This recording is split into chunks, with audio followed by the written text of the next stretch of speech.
тэгэхээр гажиг яг хэдэн наснаас эхлээд үүсээд байгаа юм бэ? Ямар шалтгааны улмаас үүсээд байгаа юм бэ гэдэг талаар мэдээлэл өгөөч. За хүүхэд маань төрөхдөө багасаа л орсгой төрдөг.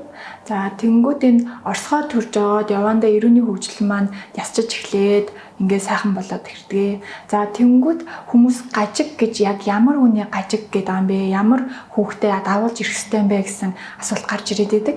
За тэнгүүд гажигын хэмжээг юуг шалгадаг вэ гэхээр ерөөсөө нүүрний тэгш хэмийг нь шалгадаг гэсэн үг. За нүүрний тэгш хэм гэж юу хэлээд байна гэхээр за мэрэгжлийн гажигцлын хэмж маань зөөлөн идуулаад ясны хэмжилт хийж агаад фото зураг гэх мэтлэнгээр хэмжилт хийнэ. Тэрэн дээрээ юу хэмждэг вэ гэхээр нүүрээ ингээд 5 хуваачтай чихнээсээ нүдний артал, нүднээсээ нүдний дотортол гэх мэтлэнгээр хамар хэсэг ингээд 5 хуваадаг. Ижил тэнцүү хэсэгтэй байж идэг. Тэр 5 хэсэг маань яг ижил тэнцүү байна уу үгүй юу? Эргүүнд далийцсан байна уу? Яатсан байна? Хоншоор нь далийцсан байна уу?